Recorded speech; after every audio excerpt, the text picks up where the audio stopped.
choice of spouse will make or break you. That's like the number one piece of advice. You need to choose wisely who you hitch your wagon to. Number two, get hungry. If you want something, don't sit around with your hand out whinging and bitching and moaning and complaining about you haven't got it. Go Yep. out there and get it.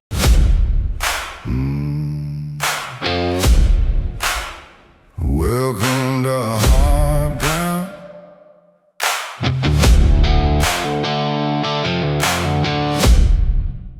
Welcome to hard ground. One thing, first of all, just give everybody a bit of context to who we're actually talking to here. This is Ben Law, okay, on the Hard Ground podcast, aka the Financial Bloke. He's former financial advisor, grew up on a cattle and cropping place in northern New South Wales, a multi-gen family farm, now runs AgriCoach, coaching for high-performance rural crews, and runs the AgriCoach Wealth and Wisdom podcast. You've been in the game for 20 years now? Is that right? Well, I used to be able to say I've been in the game for 25 years, and people would look at me and they'd say, "Geez, you don't look like it. 25 years. What did you start?" But now with all the grey hair and the beard, etc., yes, it is definitely 25 years since I left university, and I've been essentially serving the ag community. Why did you start this? Like, why did you begin this gig? Like, you're talking, like, what got you into wanting to address one of the most? It's not for the faint of heart, that's for sure. No, it's controversial and it sucks. Like, it's a very interesting field, but like, it's a lot of problems that we were talking about before, Ben. The majority of the problems start here inside this family unit. So tell us a bit more about that. Well, my background is I'm not farming myself, so I serve the ag industry now, but I'm essentially doing what I'm doing and not back on farm because of poor succession. And I won't go into the details of my family situation, but it was a poor succession plan. And I spent 20 years as a financial advisor and helping families become wealthier. So we're building off farm wealth, we were growing it, we were protecting it, and then we're transitioning it to the next generation. And we did really well out of that. But what happened was about 5 years ago, I went, you know what? I had a little bit of a health scare, nothing too major in hindsight. But I woke up one day and I said, you know what? I just don't want to do this anymore.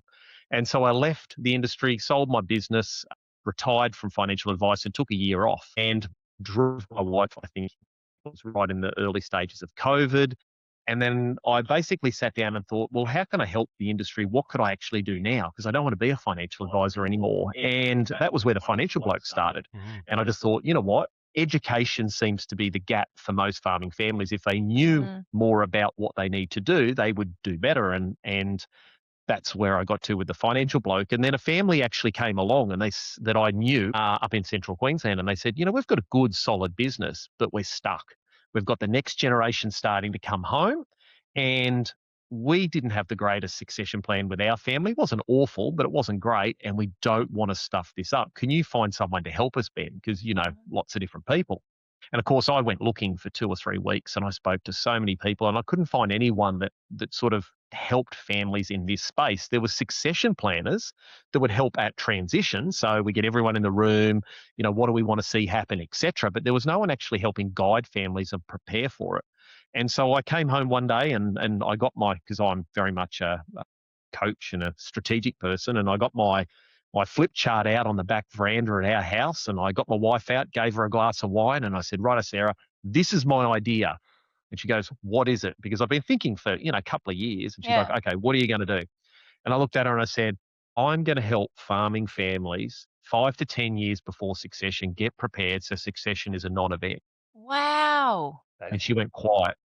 And she goes, "That is the stupidest idea I've ever heard." And so she's an engineer and very pragmatic. And she just said, "Why the bloody hell would you want to get involved in that?" She goes, "You of all people should know that families where all the problems are. That's why you're a financial advisor." And I said, "Yeah, but I keep making them more money and it doesn't solve their problems." And Yes. so essentially, I went back to this family and I said, "You know what? I'm bored. I'm sitting around mowing the lawns, taking my daughter to school. How about I help you?" And that's where it started off. Wow, that's incredible. So actually, I would love, can you just make that differentiation for people between a succession planner and a financial advisor? Because sometimes we hear the crossover, but maybe for people, it's not very clear. Yeah, so just to be really clear, I'm no longer a financial advisor. So I Yeah. retired from that, and a financial advisor and a succession planner are completely separate occupations. So it's like going to a dentist and a doctor. Yeah, You okay. know, they're completely different fields. But what you can find sometimes, Steph, is you can find financial advisors that might help with succession. You can find accountants that do succession. So Mm. they're two separate fields, but people can actually go down that path and assist with that. Yeah, okay. It's I think to your wife's point, and I think this is why this is quite a compelling topic and why we want to really jump into it. The area of succession, we've done a bit of it as well. It's been rough. It's but like and listening to like some of the stories and the content that's been coming in, and Mm. wanting to talk about it and tell a couple of stories inside of here as well for you to have a look at as well, Ben. But all in all, like you said, financial, like you can make people more money. It's not going to necessarily fix the problem. It's going to add fuel to No. what's a already, Mm. a festering wound, more or less. And so, like, I know that there are a lot of people, like, there's a lot of these great farms with great, like, farming practices and age old as well. Like, we're talking multi generational and losing it, like, losing like 50, 60, 70, $80 million at a time, like all blowing up, families becoming estranged, whether it's mums, dads, sons, sisters, whatever, daughters. Like, when you look down the barrel of it and you think, after you've sort of acquired, you've got your land and you think you've got your space, and you look back and but the family's in absolute tatters. Surely there's got to be a time there we got to think, well, what was all this for? Definitely. I mean, that's the common problem when people do get to the end of their lives is they look back and they don't the farm was important to them, but it's the family's the most important. And I remember I did a presentation up at Beef Week a couple of years ago, and we had 300 or 400 people in the room. And I remember I interviewed a family around succession, and I remember they said, our measure of success, and they had a very large farming operation, many tens of thousands of head of cattle. They said, our measure of success is can we have or do we want to have Christmas with each other and sit at the table at Christmas? That's their measure of success. And they said, if we can't do that, we could be worth $500 million. We've failed. That is a Yes. great metric. I think there has to be a rule because, like, I think it's very easy, especially when the farm is in a difficult position. And I suppose this is what was highlighted in the drought for us, is that if there's tension in the drought, that's expected. And, everyone can understand that. But then when the rain falls and the good times happen, if that tension is still there and that pain and that suffering, all of a sudden you realize it's not the money. no. It's not how the farm is performing. There's a deeper issue going on here, which would sort of lend to what you're saying with these guys. Great success, but their barometer was always, do we want to have Christmas lunch together? Yeah. Absolutely. And if you have that, that's the right barometer. So Mm. here's the thing. At the end of the day, there's two words I want people to realize that really struck me between the eyes and the forehead many years ago. And it was clarity and alignment. If you've got a family that's got complete clarity on where they're going, what they're doing, and what they're willing to sacrifice, okay, and what they're not willing to sacrifice, and they're all on the same page, they're aligned, then most of that tension Mm. is just transient. It becomes there's a drought, so we're stressed. We're in the cattle yards and we're stressed. We're borrowing extra money and interest rates have gone up, we're stressed. Yep. But ultimately, then when the pressure comes off, when we're all aligned and we're all getting along, that's when things go back to normal. So if you can get clarity about where you're going and you can get alignment, that's 99.9% of where you actually need to start. Yeah. Yeah. I love And I that. think, like, what do you think is sort of like in the early stages of this? What's the biggest blocker, or what's the hardest thing that you find, like, doing Well, this? yeah, number one is not starting early enough. Right. So this is the biggest misnomer or problem in the industry is they see succession is the transition. So when you're transitioning leadership and assets to the next generation, that's what they see succession as. So it's treated like this event. But in my mind, and anyone outside the ag industry, succession starts at birth. It's when the next generation hits the ground, you start preparing the business, the family, and you for succession. Because there's three things you have to prepare, Josh. There's the business. So we have to prepare the business to be scalable, profitable, have enough size, efficiencies, etc. We've got to prepare mum and dad, so the current generation. So they've got to prepare for what's the next stage of our life look like. Once we actually hit our retirement, whatever that is to you, whether that's your step back or completely away. And then we've got to prepare the next generation. And so that takes time. And so if you wait right until transition when dad and mum have had a gutful and want to step out and the kids are banging on the door saying, we're 40, we've had a gutful of this, we're going to walk away, of course it's going to be a problem. I mean, you need to go back to right at the early stages. And so what I've done over 25 years is essentially watch those families that have done really, really well. And I don't mean financially well, just one off. I mean over multiple generations, how they've able to get success and then sustain it. Because it's not, well, sorry, it's not hard. That's probably not quite right, but it's much easier to be successful in one generation than to maintain it across Yeah. three. That's why I love that we're having this conversation, because from what I am gathering, lots of people write into our page and they tell their stories. And there's such a stigma around the idea of succession, which kind of, is highlighted by what you're saying. It's really because people see succession as one thing, but we need to start looking at it as something completely different to that. It is, for anyone who is in the generation before us, like Josh's parents or my parents, we want them to see this as not the line in the sand of, and now you're out. It's such a process. It's such a long process, and it probably gets to be quite a nice one if it's viewed in a way that isn't like, no one wants me anymore, or I'm not useful anymore, or my significance is tied to the land. And if I don't have the land, what am I doing with my life? Because it's actually not about having the next generation out, but actually starting a beautiful process of just what is it going to look like when you do want to step back, when you do get older. And the same for us and our children. I even want to I'm so glad that you said when they're born, because we've got an 11, a 9, and a 6-year-old, and we already talk about what does this look like. We've also got 2 girls, which is another topic that comes up a lot in my DMs because I have a lot of female followers. So anyway, we can talk about that, but I'd be keen to get your thoughts on the girl issue, or I'm using inverted commas for that. But Right now? Pardon? Right now? Yeah, well, yeah, I don't know. Did you want to say anything else to that? No, let's go. Yeah. Let's answer whatever you want me to answer. I'll answer. And just to put it out there, people that are listening, these are my opinions, and this is what I've worked out over 25 years. And I work with some really successful families, and I see what works and what doesn't work. Take it or leave it. You might hear some things that Ben says and go, "Wow, that's great," and others you might think, "Oh, that's not quite for me," and that's fine. Take what you want, leave what you don't. Yeah, awesome. So definitely one message that comes to mind, and I've had 3 or 4 of the same, asking, hey, I'd love some advice. I want to take over the farm, but I'm a woman. That's the message basically. And I wanted to take over the farm, but I'm a woman, so it was given to my brother. Or, yeah, I'd really love to be in farming. My husband also wants to be in farming, but the farm belongs to sort of the female side of the family. And so a lot of these were, questions on, I guess, what that can look like and what issues arise with that topic. It's a can of worms. I don't mean to throw you under the bus. You gotta be sorry.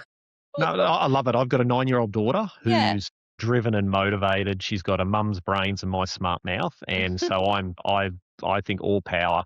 Here's the thing, Steph, is I live in a bit of a unique world. I've got a bunch of families that I coach and advise, 16 families, and we don't see many of the problems that you see out in the marketplace because the families have been proactive to deal with it. And there's a very substantial number of young, driven, motivated women where they're basically forging their way in the world and have had to either battle through some of the challenges and get there, but it can totally be done. And again, it comes back, Steph, to this starting early and starting to have the conversations of a family about what we do want, what we don't want, because some of the top performers in the families that I work with are females. So I don't think it's a problem at all. Some of them are.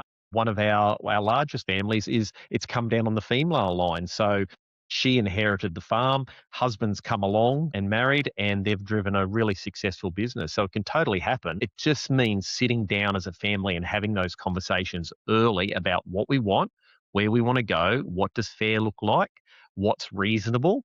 And then most of the time it's dealing with mums and dads. Now, I don't want to throw the mums and dads under the bus first, but I'll do both generations here. But having those conversations with mum and dad around and normalizing it. Mm. You know, if you're a female and you want to run the farming operation, well, that's fine. Be upfront, talk about it. But you can't sit there with your hand out saying, this is what I want. Why hasn't it happened? If you actually haven't done anything, go out there, get the experience, get the knowledge, Be study, proactive. work under great people. Like, don't just come back with your hand out. That's the worst thing, especially for the older generation, is if you just come back with your hand out saying, hey, I want to take over this farming operation, and you haven't done the hard work, well, then why would anyone take you seriously? I think that's important to note. And I think that it's really, I mean, really a message to the youth, in our generation, really, which is, whether you're 40 or, 30 or 50 these days, like, however it comes, is if you've got the entitlement mentality coming in, regardless of the narrative that, whether you're a man or a woman, because I think these days it's like, oh, well, there's even an added extra of, oh, because I can't have it because I'm a woman. Yes. And I'm like, Yeah. well, hang on a second. Like, we are moving past a lot of that these days. But if you want it, then you're going to meet struggles. Everyone is, but they're going to meet them. Yeah, Yeah. So you are. be prepared for that, and you better get organized, because there's a certain aspect. I was just explaining this to you the other day, Steph, when it came to this. It was like, oh, well, what about women in the workplace? I'm like, well, I've got a friend, and she claimed that she wanted to be a builder, but she just couldn't, because it wasn't like her dad didn't want to teach her, yada yada. And I said, well, if you really wanted to be the builder, then you'd go out there and you'd do the damnedest to become a builder, and you'd make it. Okay, but you had to work harder, stronger, whatever. You had to just keep at it. There had to be an element there that drove you towards what you really wanted to, and be damned with anybody who stood in your way about it. I don't want to be a builder, just No, for the but record. That wasn't me. the same thing goes. It's the, when the woe is me mentality comes in, it's like, especially for the older generation, like, well, hang on a second, we're builders here. As in, we built, a lot of these generations previously built the farm, or they built the land, they did the hard yards, they didn't have the technology or the mechanical access and things like that. That's why I think farmers in the previous generation had thicker fingers than what we do now, because they did everything labor intensive. It was very labor intensive. A lot of broken bodies out there. I do think that too, that for physically being on the land, I personally, I wouldn't want to be doing what Josh does physically. It's very demanding. So I do think that I've got a few female friends who are farmers, and yes, they have certain tasks that they just cannot physically do. But we do live in a day and age where, like you say, there are tools that help with that now. Or, like you're saying, Ben, you just have to be organized and outsource those aspects of, farming that Yeah. you're not physically able to do. Yeah, and look, the problem is everyone's got shortcomings. You know, I don't have a great attention to detail, but when I ran my financial advice business, I had to force myself and teach myself to have better attention to detail, whereas my wife's got attention to detail like nothing on earth. One of Being my an most engineer. successful farmers many years ago, contractors, he had a farming contracting business. He was making $3 to $4 million a year profit, and he was dyslexic. He couldn't read at all. Yeah. He was right. He was having contracts. And so this is the thing. There's always going to be a limitation out there, whether I'm too young. Dad won't take me seriously. We'll do things that make you serious. Yes. Go out. And the amount of times I see young people come to me and they go, I just can't get Dad to have the conversation. I said, well, go back and pitch them. Like, where's your business plan? Have you come up with your plan? Oh, I'm looking to mum and dad for the answers. Well, mum and dad don't have the answers. And if they don't sit around whinging about it, go back and pitch them. Now, I know that sounds easy from my point of view, but this is the thing. If you want it enough, because there's three things, Steph, in succession, and I bang on about this all the time, and is GWC, which is get it, want it, and capacity. So number one, you got to get the opportunity. And not all of the next generation get it. They don't go, wow, we've got this farming operation. It's not about what it is now, it's what it could be. I could grow that business. I could drive that business forward. I could live a farming lifestyle if that was what I want. Number two, they've got to want it. They're going to be hungry. Any business, I've started 2 businesses from scratch. it's hard work. You got to want it. Same as farmers. It's a hard life. You got to really be hungry and want it. So when those droughts come through, family relationships get tough, you're going to be able to deal with it. And the last one is capacity. You've got to have the ability to do it. Intellect, hustle, mental capacity. Some people don't have it. And so this is the major problem a lot of farming families have is the next generation comes along and they don't have GWC. And I tell farming families, if the kid doesn't have GWC, you need to have a serious conversation about whether they've got capacity to do it. And I had a family 10 years ago now, where they had a $50 million cotton farm. Now, these days, $50 million doesn't sound like a lot, but this was 10 years ago. So it was a massive operation. Their son was running the operation operationally. They ended up selling it because he didn't have the capacity to run the levels of debt that they were running and the complexity of the financial side because mum had done it and had never taught him. Okay. And so they made the hard choice where they said, we can't hand over the whole family's wealth to our son because we've got daughters that we want to inherit and we want to share around and we want to retire. We just can't do that. And they had to make the hard decision. So GWC. And so you see people come around and they're going to look at themselves first and say, do I get it? Do I want it? Do I have the capacity? And then go, okay, well, what's my gap? If dad doesn't think I've got enough experience because I'm too young or I'm a girl, what's my gap? Go out and prove them wrong. I mean, I could give you at least a handful of girls out of our group that I would take on over most men Yeah. Yeah. that are just rock stars, that are driven, motivated, and they're great. Because here's the thing, just because you can't do the physical work maybe as much, you can't lift as much as a man, a lot of women have got a lot more emotional intelligence. They can deal with staff, they can negotiate better, they can deal with the HR. And so play to your strengths. And to be honest, just to tie this bit off is, I'll be blunt, I've seen very few farming operations thrive without a really smart man and a really smart woman joined together as a partnership. Now, in these days, you can have 2 men, 2 women. I totally get that. But most of the time, you need to put the 2 of them together. Yeah, And absolutely. you need that. And if you've got a man on his own or a woman on his own, it's a lot harder. Yeah, that's fascinating, actually. One thing I wanted to ask you this, Ben, as well, whether you've sort of would see a bit of this. When I've sort of looked at like businesses, whether they're family businesses or farming businesses, and I've seen, the girls assuming or succeeding their fathers, the relationship between daughter and father, because for the most part, it's succeeding the patriarch. Vast majority of farmers are the older generation, they're men. And the relationship between father and daughter is very different between son and father and son. And the conversations or the kinds of conflicts and issues that really sort of, you've got 2 bulls and you put them in the paddock, they fight. And this is something that becomes the biggest distraction. I know that because I'm one, right? I've got, it's myself, my dad, and my older brother at this point, and throw us all on the mix. And for many a year, for the better part of 10 to 15 years, it's been headbutting young bull with old bull, flat biscuit, and it really stalls an operation. It causes, the stuff that we should have been learning and should have been moving towards and creating and developing, and like that all got sidelined for the egos in the room and the fear and the anxiety of, if you stuff it up, it's going to end up like this. We'll lose the farm. If you don't give me my chance, I'm going to walk out of here and I'll probably give you a bloody lip before I do it. That kind of a thing. Whereas the sort of softer Well, conversation. you look at my dad and my sister and my brother all work together in a business. And the difference between the working relationship between my dad and my sister and my dad and my brother are chalk and cheese. Poles apart. And sometimes it can be better. It is better. So much better. I'm trying to be, conspicuous here, but it is. It's better. And I see the same. It doesn't matter if it's farming or any small business. The troubles that I see between my dad and my brother are no different to the troubles that Josh and his dad and brothers have, and the same with other guys around that we know. Whereas I think for women, we do not have the same ego fight with our dads, of course. It's not like that. It's a very, very different relationship. And so you end up in this place where you are teachable and you respect that he is the elder. You're not trying to be the better bull in the paddock because you're not a bull.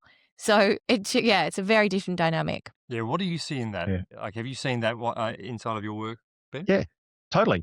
Yeah. I mean, I can think of 2 or 3 families at the moment where, one in especially where the daughter's very integral to the business, very smart, very driven, and her and dad are very similar in many, many ways, and they get on really well. But they also have their problems as well. Don't get me Yeah. wrong. So, and again, we have to be really careful generalizing. But here's the thing, guys. If I can just circle back a little bit to give a reason why this is so important, is I remember reading about a research study that was done about 20 years ago, and they essentially, I won't bore you with all the details, but essentially they went through and they followed about 6,500 families, and they were high net worth families. So in this stage, it was over $10 million worth of assets. US, I think it was, and these weren't farming families. They were farming. They were business owners. They were complete all around the world, and they came back and they said the one factor that gave them about an 80% chance of predicting whether a family would survive transition across the generations was the family considered the strength of family relationships to be just as important as the family's financial strength. That was the one factor. And I always say to people, if you can have that one factor, you're increasing your chances of surviving. And now, why that's important, the families that say, Josh, the money matters, that's all that matters. I've got 3 sons or 3 daughters, and if I can get 3 farms and all our relationships are rubbish, as long as I can get 3 farms, I can carve it up, give it to them, and we're okay. You probably won't be okay. No. Okay. Because eventually that's going to be a problem. On the other side, the ones that go, you know what, Ben, the money doesn't matter. As long as our family's nice and close, we don't worry about that. You're going to hit just as much trouble because the first drought you hit, the first financial pressure you hit, that puts pressure on the family and the relationships break down. So you've got to have both of those. Now, on average, about 80% of the families that come to me, it's through mum. Yeah. Mm. Okay. Or daughter. Okay, so quite often these days, 25, 26-year-old daughters come in. Now, not always, 20% of the men, but it's the mums. And the reason is because for dad, on average, it's about the farm. It's about the business. It's driving, especially when they're in their 50s, 40s and 50s, it's about driving, it's success. What's my legacy? Whereas for mums, they start to look at this and go, I've raised these boys and girls. They're now in their 20s. They're starting to find their ways in the world. And then they look at them and go, ooh, I can see little Johnny and Billy are starting to butt heads, and Mary's not real happy about this. They start to see the dysfunction. And so Mm. they're much smarter than us blokes. Like our blokes are as dumb as they come sometimes. And they go, that's going to be a problem. We need to do something about it. Whereas dad goes, well, they're not fighting in the paddock. It's not gloves off, bare knuckle boxing. So what are you worried about? Yeah. And so, It'll work so itself this out. is yeah, and it doesn't, because what it does is it compounds over time. And so if you've constantly got this idea of family relationships are just as important as the farm, then all of a sudden you start to make different choices. When you'll invest time, effort, and energy into the family relationships, not just the farm. It's so interesting you say that too, Ben, because a lot of women I speak to as well are find themselves in the daughter-in-law position. Yeah. And when you come in, and that's the position that I was in too, and when you come in with an outsider's perspective, you can look at it, from a zoomed out spot and you say, this is not looking great. We should definitely do something about this. We should talk. Mm. But there's a stigma around that as well, which is why it's great that we are talking about this in any case. But the feedback that I get is I can't say anything because if I say something, I look like the gold digger, or I want us to have this, that, or the other, whatever it is. And it hasn't come across well for women in the past. Yep. Yep, absolutely. It does. And that's just how it is. Here's the thing. My mum was in that position. So when my mum came into our family, she was always told they'd have family meetings. He said, you're not involved in the meeting because you're just the daughter-in-law. And of course, my dad would go off to the meetings, come back, relay things to mum. Mum would get angry. And then, you can just imagine Yeah. how this would perpetuate. The family I mentioned earlier that said sitting around the kitchen table. So they really pointed out that having the daughter-in-law come back in, I mean, I tell families, so here's the thing. If your son's chosen a woman, regardless of what you think of them, he's welcomed them into the family.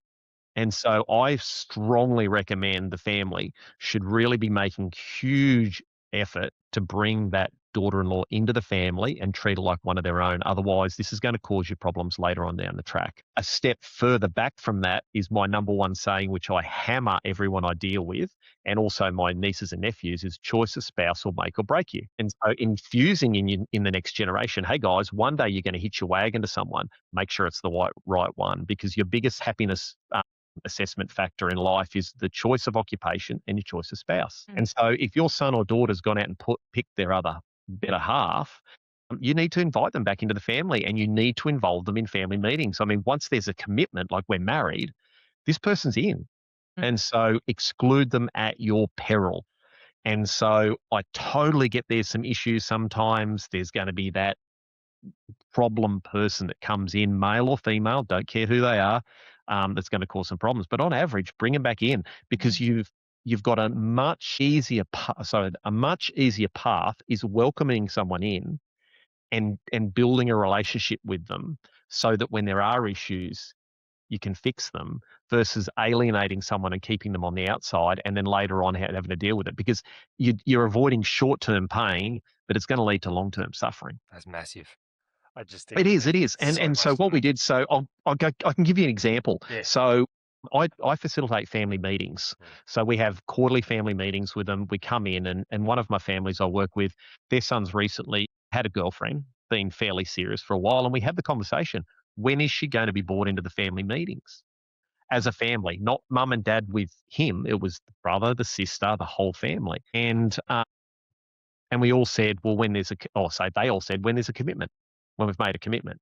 And so he's engaged now, getting married in the next short while. They've started bringing her into the family meetings.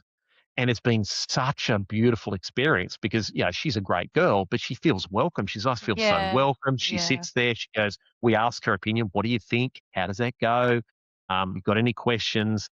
And it's not only allowed her to feel like part of the family and to inoculate us against any future issues, it's also helped strengthen the relationship with the son. I think that Absolutely. that is so.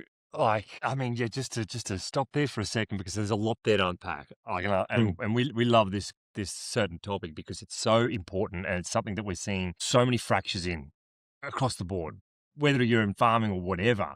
But that statement, the most important decision you make is who you hitch your wagon to. Who's your spouse going to be? That can't be stressed enough. It really can't.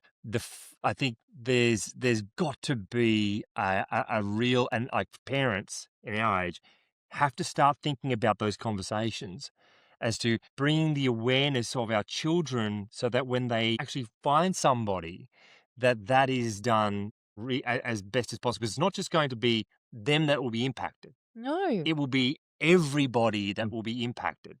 And that has to be like the conversations that they have to have that depth of communication, so that they know each other well before they start, because the romance wears off, and before you know it, things get serious and times get hard. And Well, you think about any farming family, and ours is a perfect example. We spend a lot of time with Josh's parents and my brother and sister-in-law. And I constantly remind myself how blessed we are to get along and genuinely enjoy each other's company. And that has just been the source of great joy for us.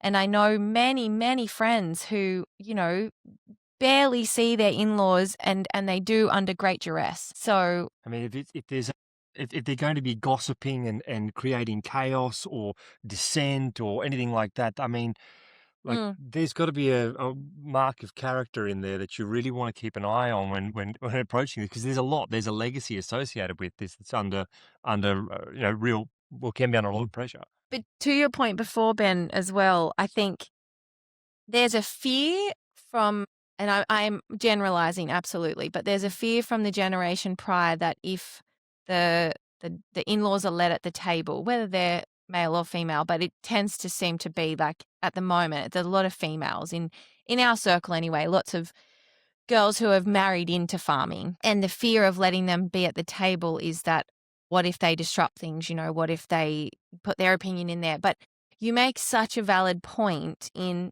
even if that does happen, ability to troubleshoot those scenarios, if you have a genuine loving relationship with that daughter-in-law, far outweighs the risk of, not letting her in at all and then seeing how, hurt and distraught she feels, and then she acts out, Letting the and fear block the yeah, the relationship. fear, yeah, because like you say, then you can't have the influence. You don't have the relationship to have the more difficult discussions because you've blocked her completely. And a lot of women are dealing with that at the moment and feeling very frustrated and sort of just put in a place where they have to be. Yeah, yeah, and it is hard, don't get me wrong, because not everyone marries into a great family. That's That's right. the reality, and there are narcissists out there, and there are sexists, and there are racists, and there's misogynists, and there's Yeah. all these sorts of ists out there that are difficult to deal with, and people that don't have a growth mindset and aren't open to these things and don't have solid character and are selfish. Like, there's all those Mhm. sorts of things. But on average, if you've got a son that you've raised and he's got a daughter marrying someone and she's going to be your daughter-in-law, make the most to bring her in close. And as you said, get influence over that family, because it will be the insurance policy. Because one day, if everything goes well, she'll be the mother of your grandkids. Yeah, And exactly. if intergenerational transition is important to you, regardless of what you think of her, she's going to have a significant sway over those grandkids and the way they see you. They're also going to have significant sway over your son. Uh-huh. What was that? Was it My Big Fat Greek Wedding years ago, where they Yes. said I think it was where the man's the head of the household and the But the woman's woman the is the neck. neck and she turns the head. Yeah, Yep. I know it yeah, well. and so that's exactly what we mean. And so that can be for a positive thing or a negative thing. You get Mm. to choose. And so if the wife's in the room or the daughter-in-law's in the room and you have the conversations, then they don't go home and the son says, "Oh, bloody mum said this to me," and they go, Yes. "Oh, really?" They get one side, and then that blows up. And what you end up with is someone loads the gun and then someone else fires it. And so bring them in and involve them. And I mean, you've got to have the nuances around that in a family. What meetings do you have them involved in? It's like non-farming kids. Yeah. That's the other big one, is like, "Oh, no, I've come back to the farm and my sister's in the city or my brother or whatever it is." Well, if you start early enough, you need to start having meetings with them. Now they go, "Oh, geez, why do I have meetings with my sister who's a lawyer down in Brisbane about the farming business?" Well, if succession hasn't been agreed to or it hasn't been gone through, it's much easier to have the conversations early on and start to set up the expectations of what transition will look like and the equal versus fair and entitlement, etc. Much easier to have them when you're young than when you're older. What kind of questions would you ask the sibling who is not on the land in a scenario like that to Like whether begin they with? want to be involved. Yeah, like when and you're saying, start that early, and if Mm. say she is in Sydney and she's a lawyer, what kind of questions would you start with for helping them to think about that? Yeah, well, I mean, most of the time, well, it depends on the scenario. But if you've got a farming operation and you are going to, let's say you've got using that example, you've got a son or daughter coming back to the farm and a son or daughter in the city. Uh, Essentially, most parents want to leave an estate or equalise who gets what, Mm. don't they? Like they go, well, we might want to leave our son or our daughter the farm, but they don't want to leave the off-farm sibling nothing. Now, it may not be equal. And these days it probably can't be because of the value of the farming assets, and then it shouldn't be. But it's also not going to be, one gets $50 million farm and one gets $45.62. Yeah. Yeah. It's usually going to be a reasonable amount. So what we always talk to them is we start early, and when they're early in their career, so we're having family meetings about where we're going. What's mum and dad doing? Mm. Where are mum and dad going to go in the long term?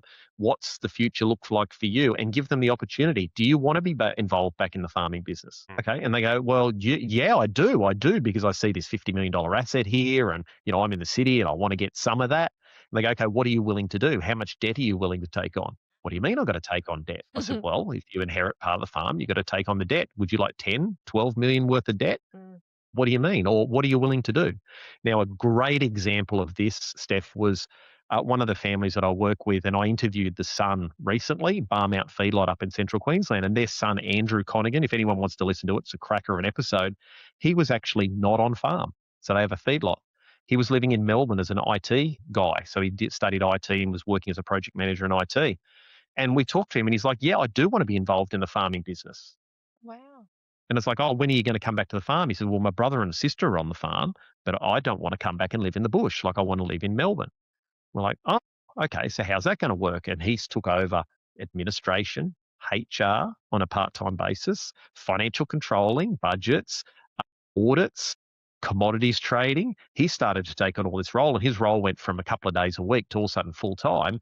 Now he's one of the most important people in the business, and he lives in the city. That's incredible. Mm. And I've actually said to the family, like, you can easily replace the livestock manager or the farm manager. You can't replace him at the moment. And so this has turned into this amazing opportunity where he's off farm and he's got involved, and it's a win-win for everyone. It's a great because the son and daughter on the farm are going, we don't want to do what he does. Mm.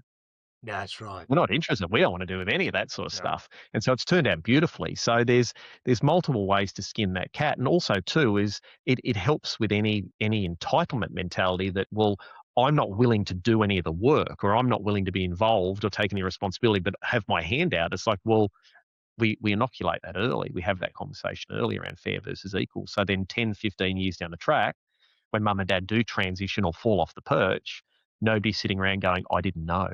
Yeah, Mm. yeah.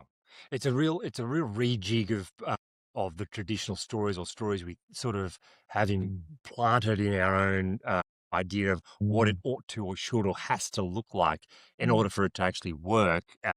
Not realizing that actually it could be completely and utterly wrong, and we're missing a lot because we're Mm. blinded by these very narrow, blinkered idea of how it has to be. Uh, Mm. Not recognizing that we moved that out of the way or moved out of our own way in a lot of cases, that there's a whole capacity and future that's just waiting to unfurl. But there's a lot of that stuff that needs to be shifted. It's almost like taking a bulldozer to the mine and really Oh, we're clearing so it set open. in our ways of like, it has to be like this or it has to be like that. Yeah. And Yeah. in doing But, so, but yeah. but again, if you start early, like if you're 10 to 15 years before transition, so let's mum and dad are going to be 65 when they transition. I'm making the number up. So if you start when mum and dad are 50, they're still excited about the future. Like, so they've still got 10, like I'm 49 now, so, and I've got plenty of miles left on the tires. But at that age, you start to get to 60, your world generally on average narrows. You're starting to think about retirement, the body's starting to get a bit harder.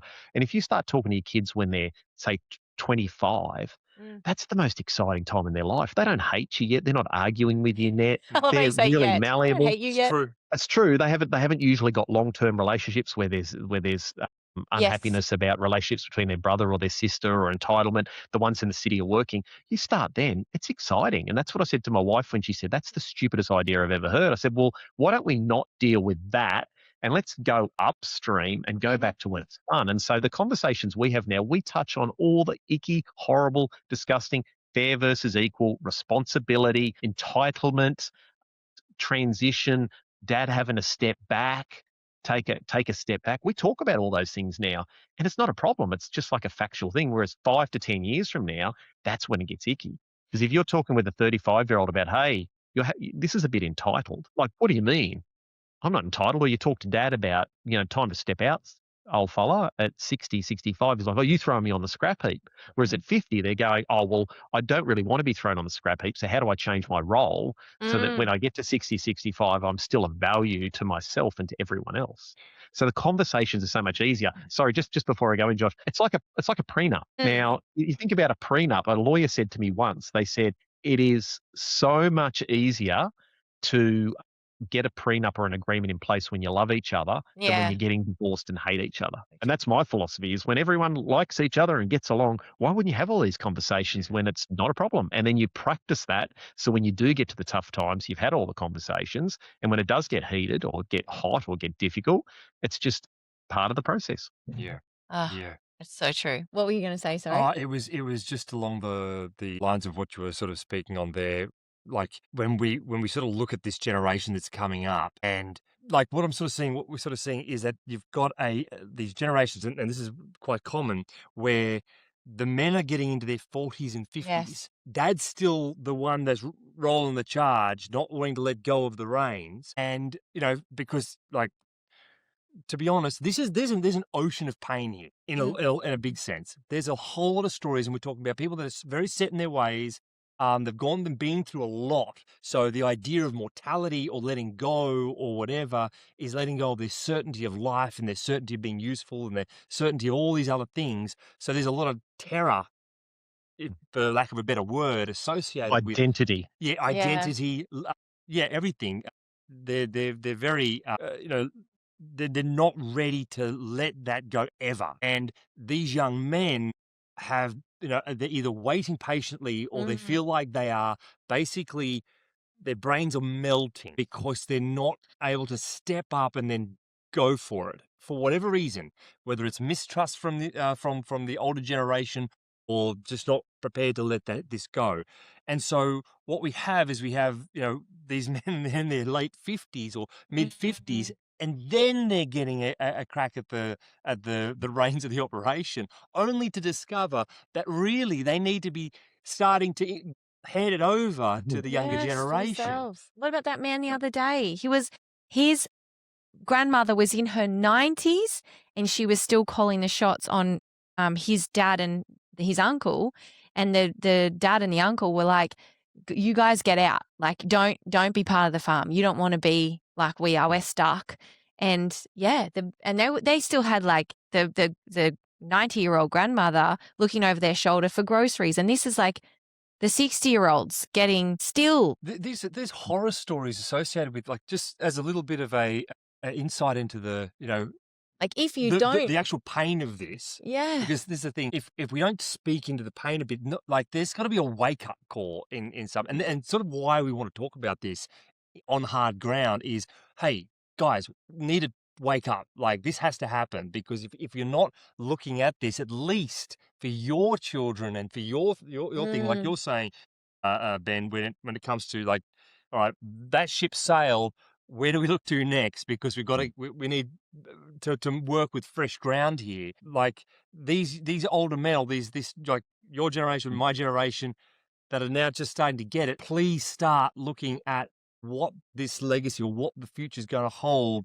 going forward, because you don't want to be lording it over your sons and daughters for the next generation, so they have to go through what you went through. There's nothing good about it. No. And to be blunt, I think the pain, everyone knows the pain, because everyone you talk to about succession, it's like you walked over their grave. Yeah. They can shiver up their spine. You say the word succession, they all start to twitch and everyone shuts down. So the pain is real for so many people. And the reality is, yes, we have to start having these conversations about how it's done. And for some of them, there's nothing they can do about it. They've made their bed. They've just got to ride that into the ground, and basically follow it through and wait until that cantankerous old whoever it is drops off the perch, and then they've got a clean slate. And I interviewed down at Cotton Conference last year, year before, the Laurie family up in Rockhampton. And one of the things they said they were most grateful for is his dad inherited and held the farm for 3 years before he handed it on. Wow, that is. So he got 3 years. And he said, I look back now and go, I can't believe my dad did that for me. Yeah. And he said that, and they're a high performing family, and they basically handed on straight away. And yet I've seen others, Josh, where dad inherited the farm. I had a conversation with someone the other day. Dad inherited the farm when he was 21. In this case, it was a daughter, is now 42 and still hasn't had a crack. Yeah. Now, it's not because she's a girl. It was just a girl in this case. Still didn't have a crack. And dad said, I'll hand over my dead body. So now I want to be clear, for some families, they've got to ride or die. It's basically they've made their bed. They've got to the point where that 90-year-old, they just need to wait around until they drop dead, which sounds horrible, but that's it. Yeah. For others, so I've seen it where mum and dad get to that age, and then they've got to, in a very strategic, sensible ways, wrestle control. And so what I mean by that is they have to bring the family back in, they have to go through the process, and they have to finally get to the point where they've actually got control themselves to choose. But that is very hard, because they think a 60-year-old, 65-year-old dad who's stubborn, or mum who's stubborn, because let's be honest, it's not always just the dad. Yeah. I reckon in at least 30 to 40% of the case, it's the mum, is much harder to deal with when they're 80 than when they're 60. It's not going to get any easier unless they fall off the perch. And that's what you've got to deal with. And the problem is as they get older, if they lose capacity, wills can get changed, agreements can get, and you could have been working there for 30, 40 years on the basis that you'll inherit the farm, and then all of a sudden you find out, no, it's split evenly between your 8 siblings. Yeah. That's Yeah. the sort of thing, Oh though. my Like, this gosh. is the kind of conversation that sends people over the edge. Oh, It absolutely is, because it's like what we're saying here is that they're like, think of the sort of the depth of hopelessness that's being felt by some of these people. Like, I know I felt it to a certain degree, yeah. like frustration to the point of insanity, and it's like, whoa, that's real. That's actually real. And when that happens, and then you think, okay, people are sitting in this to the nth degree, and it's like there's no way out. That that hits really hard.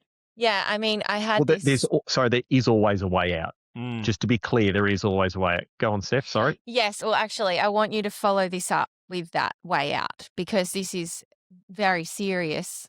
You know, I had a gentleman contact me and he told me of a story of their neighbor. 3 boys got handed the farm, or they eventually came into the farm, however they did. And the succession went so badly. The process was so poorly done and held that one of the brothers shot the accountant and killed him. And then when the police were in pursuit of him, he killed himself. And it's just, I think that's why people, like you say, everyone has this reaction to succession, except if we can start talking about it and we can start movement in the right direction, we can start shifting that from being this negative thing to, we caught it early. We started the conversations. We didn't let it get to the point where our 3 sons wanted to literally kill each other, because it is terrifying that that can be some people's reality, and it is some people's reality. What do you think it gets Yeah. to that degree? Ben? Oh, because people's identity are tied up in the farming operation. It can be trauma. Like, quite often in that sort of scenario, and I do want to say that's the exception, not the rule. Like, that's Yes, an it's the extreme event. extreme. And it's Yeah. the same at the other side. There are people that just go, oh, succession, did it even happen? It was so easy. Like, that's the Yeah. extreme at the other end. There is always going to be difficulty, but generally there's a really narcissistic, difficult, deceitful, egotistic maniac who's at the helm, and that could be male or female. And so the reality is you have 2 choices. You either stay in that or you leave. And I totally get the understanding why you wouldn't leave. You've been there for 20, 30 years, you walk away with nothing. I understand that. But if it comes to what you're talking about there, do you really want to expose yourself to that? And when does it become the point that it becomes you're allowing that to happen to you? Yeah, And that's why we go back to, I talk to a lot of young people and I say, look, if you've got a mum and dad at the table that are completely unwilling to have the conversations, you need to make a decision at, do you want it? Remember, I get the opportunity, Yes. I've got the capacity, but I don't want it. And walk away, because at the end of the day, farming's one way to make your money. There's plenty other ways. I like that And you so, I like that you say that, because a lot of people do come to us in the very much a victim mentality of, this happened to me. I had no say in it. I couldn't possibly do anything else. I'm a daughter-in-law and I cannot say anything. And the guy we spoke to last week, George, he said, well, you can. You need to be very gentle in the way you start those conversations, but it's not impossible. Or, there's more than one way to skin a cat, instead of just, oh, there's nothing I can do and I'm in this position. yeah, think of it like running a marathon. This is the analogy I quite often give people, is this is a marathon, not a sprint. Yes. And so if you think you come up today and Ben comes in and says, hey, Steph, I'm going to run a marathon. And you go, when are you going to do it? Next week. I say, oh, what training have you done? Oh, I ran out to the mailbox this morning, grabbed the mail and ran back. And at my place, that's like 50 meters. That is like, just to oh, okay, clarify. 50 meters. I was like, that's like 10 Ks for us. That's pretty good training. Yeah. So I just ran that once. Yeah. And now I'm going to run the marathon. It's not going to happen. You've got to train. You've got to go through the process. So when the victim mentality is a really hard one, because, you can be a victim, but there's a difference between being a victim and victimhood. And what I mean by that is, you can be a victim and you can say, poor me, but get on with it and say, what can I do now? And then there's victimhood when you wallow in it and you have no control. And I don't mind being a victim. I just don't want to get into victimhood. So that's the first thing. for example, was that family that I mentioned before where the son lives in Melbourne. He came to me and he said, I want to, but I don't know what to do. And I said, well, pitch your parents. And he said, oh, dad will never come at that. And I'm like, well, how do you know? And he did up a whole pitch, did all the research, came back and said, this is what I think we want to do. And dad went, let's give it a crack. Now, I get not every family is going to do that, but you just got to consistently go back. So have the conversation as a daughter-in-law and say, hey, because the daughter-in-law sometimes isn't the problem. She's just the canary in the coal mine. Yeah, And she's just exactly. pointing out the obvious. And that's painful. And that's Yeah. really painful. I like And that. so it's like Yeah. choose your battles when you have those conversations and go out and learn the skills. I mean, communication and negotiation skills you're not born with them, you learn them. Yes. The Yeah. world's best negotiators don't wake up one day and go, I'm a negotiator. They learn the skills. So if you've got communication issues in your family, go learn them. I Like think there's people out there that teach that stuff. there's a huge amount of resource out there that's at your very fingertips, more so than ever before. There is a Mm. myriad of people that want to like help navigate this. To their books galore, all these sorts of things. It's a matter of how much are you willing to fight for it, and are you prepared to do the work to change the way that you think about any given situation, to be able to flip the script associated with that victimhood, like you're saying, Ben, so that you're not approaching every situation and scenario already thinking that it's going to be a certain way. That hijacks so many conversations, so many outlooks, and you're already on the defensive. You're already, it's amazing how triggered we get when we already think that we're going to be received in a certain way, and not because there's no evidence to support that. It's only that we retain the feelings and we're moved by the emotions, and we're not actually looking at the facts that, hey, if maybe I'm wrong. Maybe if I If I I do pitch if it, I do it pitch it might like go this, down or I the speak it like this, he doesn't respond well to that. So what if I came at it this way? And when you're younger, it's time to get stuck into that. If this is what you really want, it's time to get stuck into, how do I become a master at negotiation? How do I, keep outside of that head loop of insanity that is, I am the victim and I can't ever break free of this, and there's woe is me, so that I can actually, penetrate and make a way forward inside of this future that I want for myself and for everybody who comes after me. Yeah, and I think just to put one extra thing in there is there are people out there, and I hear from them as well, that are in god awful situations. Yeah. It's hopeless in their mind. They're stuck. They can be mentally very unwell. It can be a traumatic. It can be violent. It can be emotionally abusive. All those sorts of things. And so that does happen, and it does happen a lot in the farming world. So my advice also is get help. Yeah. Like, go out and get help for yourself first and see who can help you. There's succession facilitators, there's mediators out there, speak to your professional advisors, etc. Like, get some external help, because most families can't do this on their own. That's the reality. Is there's the occasional ones, but most of them get help with it. That's the reality. And yeah, it is victimhood. Or a victim mentality is a real problem everywhere. And to be blunt, we all deal with it. Yep. I've fallen into it. When things don't go quite in the business, I throw my rattle out of the pram, have a little temper tantrum in my head for a little while and Yeah. complain and woe is me and all this sort of stuff. And then all of a sudden you have to dust yourself up, get back on the horse and go again. And the families that do really, really well, that's what they do. They don't see it as we had one conversation or two conversations and we fail. It's like, that just didn't work. It's the old light bulb of, I haven't failed 1,000 times. I've just tried 1,000 things that didn't work. I mean, this is the thing. There's a way of solving it. Like, nobody's problems are unsolvable. I love that you said this, because I was going to ask you, how many times is too many times for attempting this succession process? And if you've been through it once, I know of people who are like, well, we tried that, didn't work. We're going to throw the baby out with the bathwater, and you're really just saying, come back around, go again. Yeah, and there's a little bit of time. It takes time to breathe. It's like if you go to dad and you get dad in the cattle yards and go, righto, what's happening with succession? You have and you what are you talking about? Well, we need to have a chat about this now. It's like, well, no. And if you have one meeting and it doesn't work out, the other thing is people use succession facilitators. I mean, some of the people I've come across, they've tried 3 times. Okay, 3 different people. They got someone in and they're like, they did okay, but they weren't the right person. And then we brought someone else in and they did a little bit okay. And sometimes it's about, picking the ball up metaphorically and gaining 10 yards and then gaining another 10 yards and moving you in the right direction. And sometimes you go sideways, you fumble the ball and the team gets it, but just consistently focus on it. And to be blunt, sometimes it's just never going to work. Okay, that's interesting. You got to acknowledge it. And look, I've seen some scenarios that have worked out really well, where the next generation's packed up and said, "Well, if you're not willing to have the discussion, and I don't know have any certainty, we're out." Yeah. And they've left. And I interviewed a guy last year where he did that, where he just said, "Dad, this is just not working. I'm out." And then 5 years later, Dad came back and said, "We need to have the discussion now," and they reopened them and got it to work. So that can sometimes has to happen.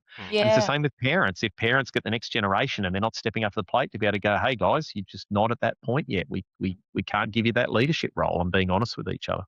That's that's super important. I think that's really important for like the up and coming generation is to flag if there's like no traction coming up. It's to start thinking around, keeping options open, because one of the major things that I find is Mm. that when you get so totally financially singular uh, embedded in one thing only, Yeah. it's like you have no other means. It's like my skill set does this. I only know how to do this. This is all I have. This is all I've ever worked for. This is what I am. My identity, again, linked to this. Mhm. And therefore, I have no value in No any other. I options. think I've got no other options. I'm stuck. And so then it just sort of raises the stake in the emotional aspect, which doesn't Mhm. help. Whereas, like, if you're saying that now, like, get in there and test the waters. If there is a resistance to it, let that be a bit of a consideration for you and where you Mhm. find yourself.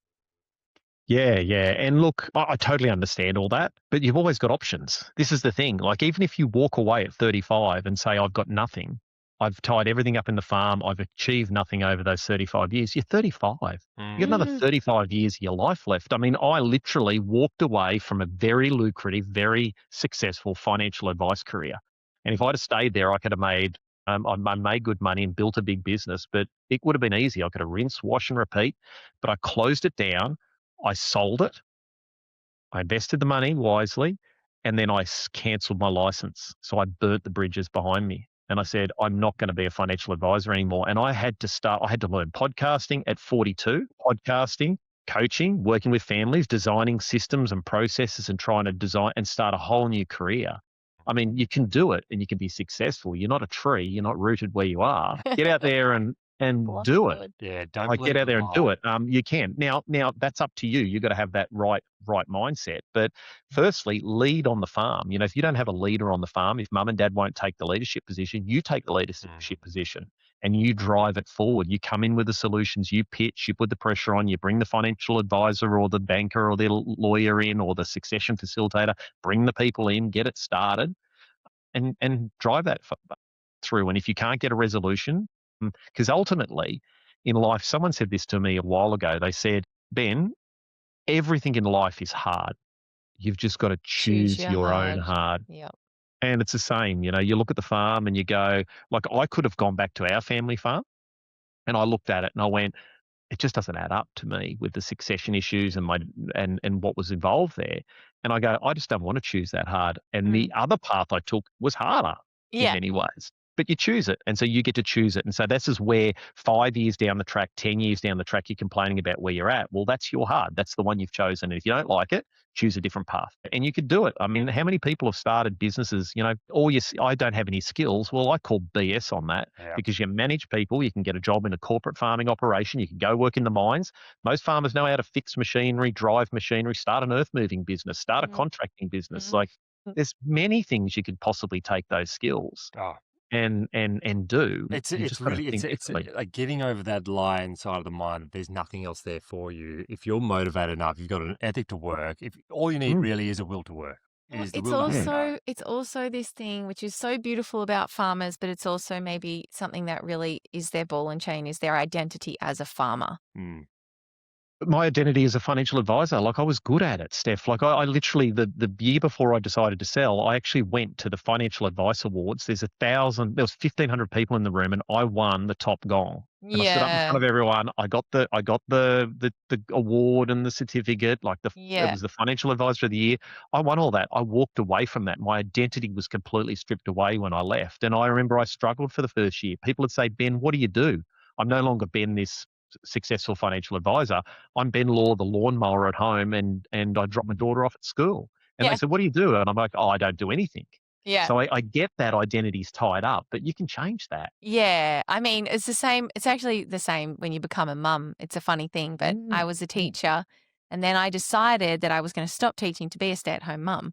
And then mm. when people would say, what do you do?" I would always say, well, I am a teacher. Only a Like, mum. yeah, well, like I would say, Mm. formally, I was a teacher. I did do something of worth. That's kind of how I would feel that I had to justify it. And now I just live in that very happily. Yeah, I'm a stay-at-home mum. That's what I do. Yeah. And I own it. But it did take me a long time to pull myself away from the identity that a teacher is a well-respected profession in the community. Everyone knew me. My family liked to say, "Oh, yes, my daughter's a teacher." And I had to sort of like, yeah, So disconnect there's myself. really a message there. If it's never too late to try something new. It's Yeah. never too late. Mm. It's never believe that you're as boxed in as the world might be telling you or that other voice might be telling you.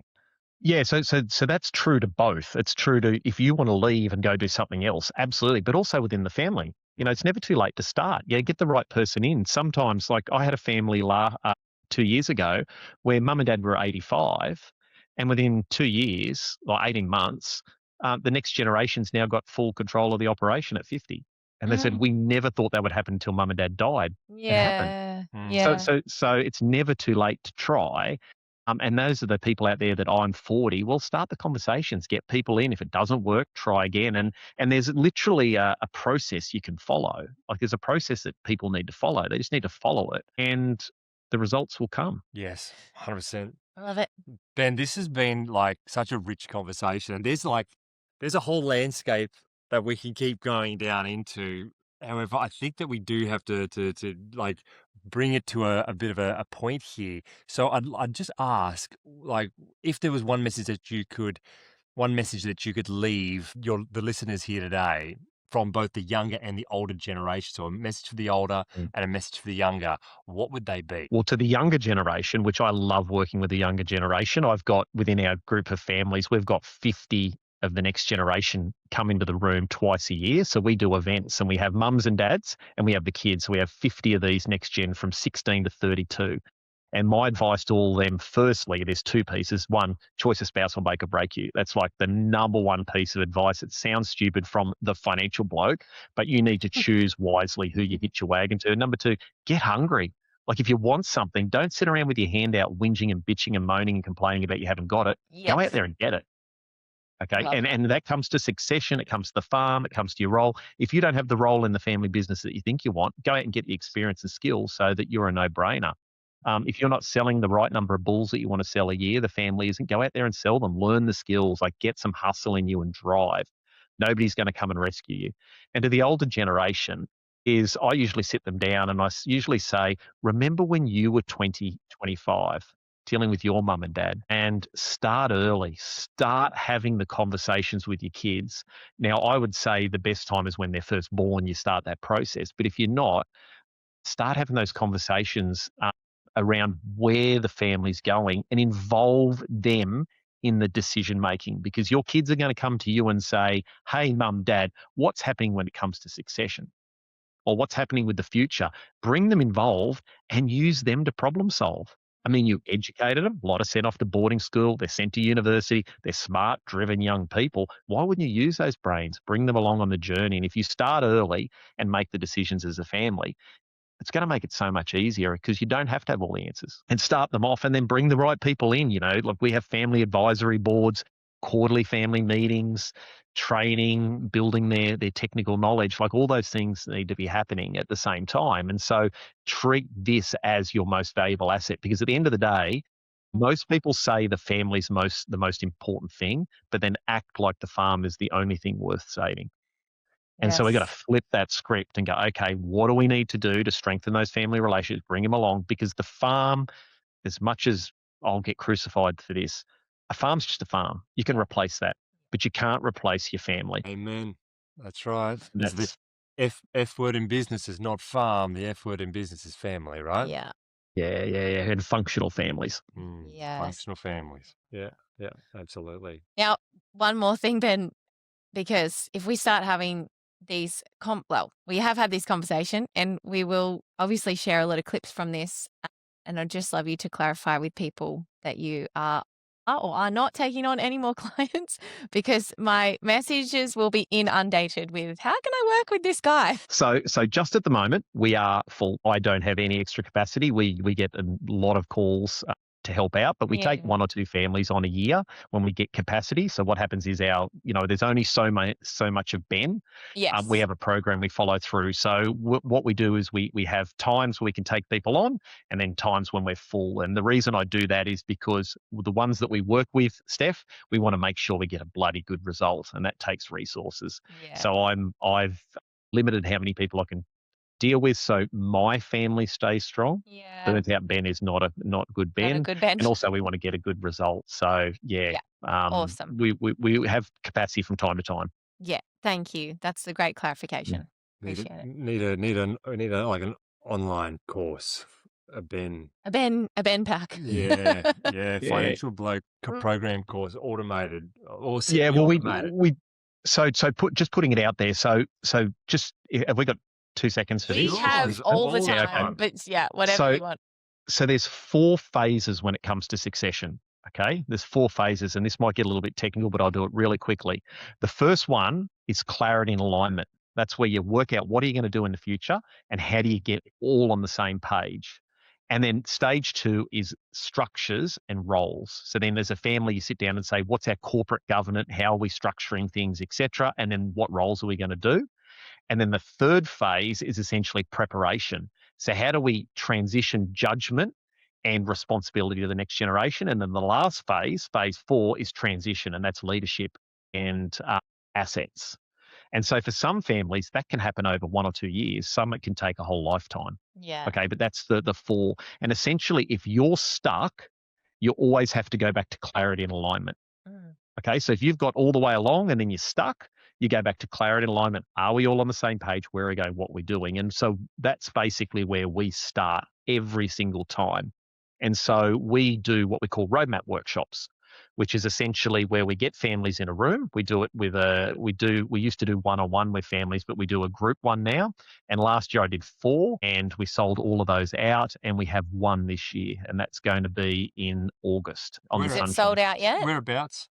We only released it a week ago. Yeah, on the Sunshine Coast. Sunshine Coast. Yeah, horrible place to go. We're coming. And so essentially what happens is that's about the roadmap. That's the first stage. So it's with families that are in. So I've designed this specifically for families because I can only deal with a small number. So we do these roadmap workshops. I usually do 4 a year. I can only do 1. I just don't have capacity. Yeah. And basically we have families in a room at the same time where it's basically come along and work out what's your 10-year roadmap. Where are you going to be in 10 years, and making sure everyone's on the same page. So basically then you get to have conversations about where do I want to be? Where do you want to be? And this is the foundation of succession. And this is why I designed it that way. So that might help a little bit, Josh. Yeah, that's awesome. That's awesome. And Ben, I just will let you know that you were so highly recommended by so many people in my inbox that it was just constantly, oh, you should contact Ben, the financial bloke, this guy. So you should know that obviously what you do has made a very great impact on a lot of people's lives, and that's, a real blessing to them. So congratulations for that. Yeah, I appreciate that. Thank you. It's a very, as you'll know, podcasting's a bit of a lonely world in the sense that you do the podcasts and then you put them out there and you don't know if it does well or badly. You see the numbers, but the numbers don't mean too much. You don't converse much, but I get a great joy out of doing the podcast because I want to help as many people as I can. Most of my business is the coaching of the families that I do. That's where I pay my bills and I get my greatest impact, but the podcast is great and the roadmaps. And if I can help you guys share the message, because I think The reality is there's some great succession planners out there. There's some amazing people out there doing some great work. But if we can get people to go upstream and start earlier, that will have a compounding effect on the Yeah. industry. And that's Absolutely. exactly what we want. We Yeah. want to see a more resilient and richer industry as a whole, especially around. And this is the key component. So thank you so much for that, Ben, because like that means a lot. Yeah. It really does. There's like a depth of generosity that we can, obviously see coming from you genuinely, and that the fact that you're willing to really just help your fellow man like that means the world to us. So we really appreciate you coming on the podcast, and we really appreciate your help in that. We'd love to talk to you afterwards as well, a bit more, if that's okay. If we can, Yeah, totally. right? Because there's a wealth of knowledge, and help these greenhorns out. Yeah, and I appreciate that. Appreciate that. And look, if anyone does disagree with me, no problems at all. I love to be challenged. If anyone does have troubles, always there to help. Yeah, and just remember, guys, there's always people out there. The secret is who, not how. Just find the right people to help you, and then they'll get you over that without a doubt. So, no, I really appreciate you having me on. Topic I'm very close to my heart, and I really enjoyed it. And it's been great fun having the convo. Yeah. Man, Thanks, cheers, Ben. mate. Good on you.